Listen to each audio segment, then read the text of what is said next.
Welcome in to Paul Catalina's Top 5. I'm the aforementioned Paul Catalina, unless the cops are looking for me. And then, my name is Gladys Silverstein. Anyway, let's go. Flag and Anthem's our sponsor. Mine and Gladys Silverstein's favorite store to shop at.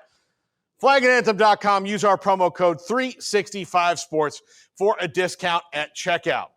These are teams that will dip. Last time you saw me doing this, me and Gladys Silverstein, we were talking about teams that'll take a jump. These are teams I think will take a dip.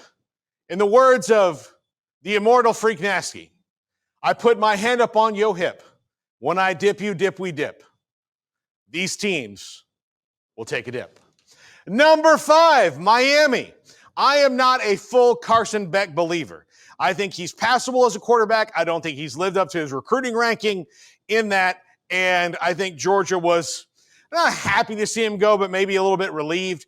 And I think Cam Ward was that much of an X factor for Miami last year, where guys without his particular skill set could not have elevated that team.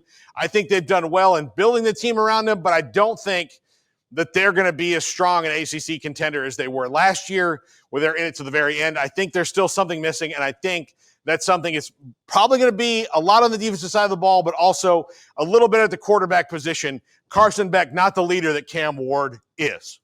Number 4, Colorado. I'm not buying that you're going to lose the Heisman Trophy winner and Shedeur Sanders and just be good. I think Caden Salter will be fine. I think that offense fits him. But I don't know how much of a running game jump they will take, because I don't think Caden Salter can take that load like Shedeur Sanders did. I don't know if Juju Lewis, a true freshman, can either.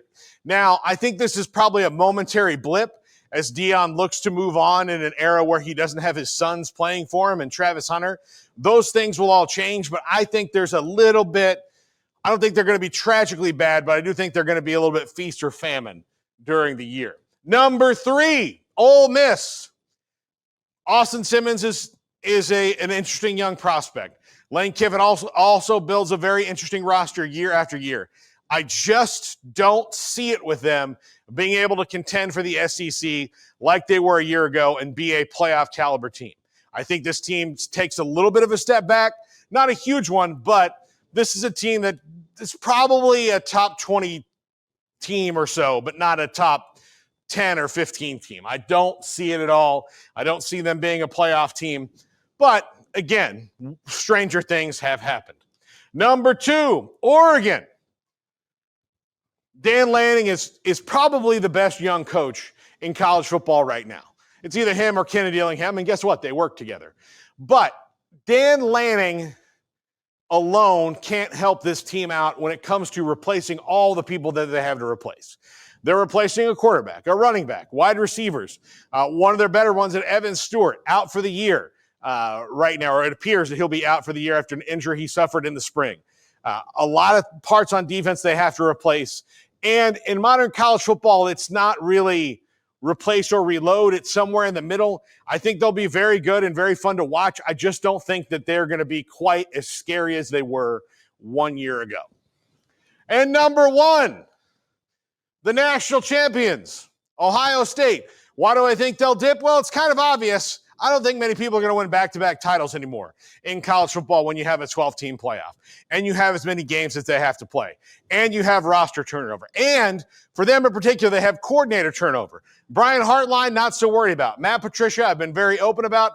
Not sure how that's going to work out. And when Phil Bennett told us the same thing a couple weeks ago, it really kind of earwormed into there and lives in my brain. I have to wait and see on Matt Patricia and what he can do. They've got talent all across the board, and they've got Jeremiah Smith, who's the best football player in the country right now.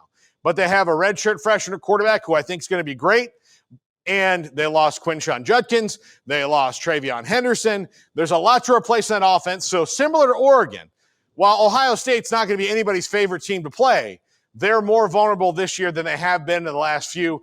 I think they take a little bit of a step back. I don't think they're even in the Big Ten championship game. They might be a playoff team, maybe. But I said last week on a top 5, I think they take 3 losses just because of that inexperience.